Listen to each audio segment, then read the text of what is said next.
Hello everyone, welcome back to our channel.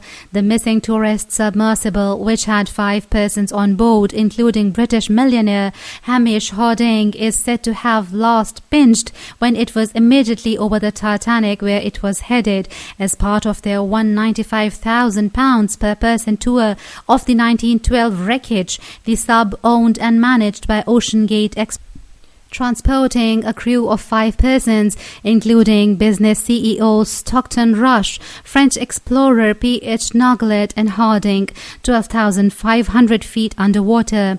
The crew has enough air to survive underwater until 12 p.m. on Thursday, despite having lost contact with the sub's mothership MV Polar Prince an hour and 45 minutes into the 2-hour descent.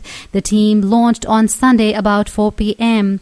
Rescuers acknowledged that the sub may have been caught in the Titanic debris, which is 370 miles from Newfoundland in Canada, but it is located in U.S. seas as the grim race against time got underway yesterday afternoon. Experts on submarines worry that the ship is too deep for manned rescue subs, such as the new U.S. Navy sub, which can only go up to 2,000 feet, and that the only viable option for getting there may be a remotely operated vehicle. These have a 20,000-foot depth limit. According to the Times, the submersible called Titan lost communication with the surface for at least 7 hours while appearing to be heading in the right direction. The Polar Prince receives pings from Titan every 15 minutes, the latest of which was at around 10 a.m. EST yesterday, 3 p.m. UK time, while the submersible drifted above the Titanic ruins. Chaos started to spread at the same time. The U.S. Coast Guard's Boston branch, which is in charge of the operation to carry out what would be the deepest undersea rescue mission ever, received a distress call.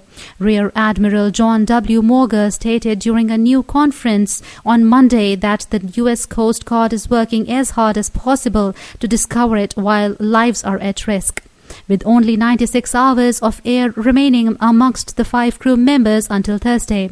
However, veteran Coast Guardsman John Mixon told Fox News that the situation was extremely serious and dire, adding that it was difficult to determine what exactly took place when communications were lost completely in such a circumstance until the vessel was located. This is by no means a frequent event. Undoubtedly, something awful and quick happened. Customers don't need to have any prior diving experience, according to OceanGate's website, but there are a few physical requirements, like being able to board small boats in active seas, it adds. OceanGate claimed it was getting support from government organizations and deep-sea businesses. A 2-hour dive to the Titanic wreck and a similar dive on the way up are included in the 8-day tour. All in all, it can take up to 8 hours or 10 hours.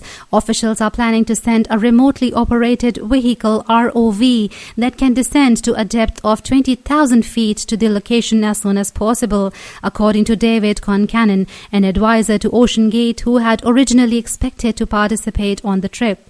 In the meantime, the search in the isolated area of the ocean, 900 miles east of Cape Cod and 370 miles southeast of southernmost Newfoundland, is also being supported by C-130s and P-8s from the US and Canada.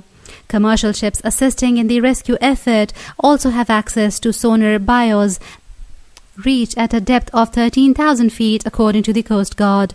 The rescue effort, according to Admiral Morgan, was very complicated, and he acknowledged that the ship may have been stranded in the Titanic's debris. He said, "We are working as hard as we can and using every resource at our disposal to try and find the submersible. We were informed yesterday, Sunday afternoon, and we promptly mobilized resources to check the water surface, search from the air, and find any vessels that could be submerged as well. We conducted a thorough search to locate these individuals. We don't have equipment there that can make a scan of the bottom. There is a lot of debris at this disaster, so locating will be tough," Admiral Morgan said to Fox News.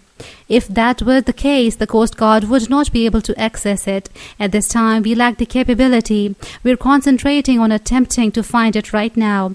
In a different interview on Sky News, former Rear Admiral Chris Parry shared Morgan's worries as well.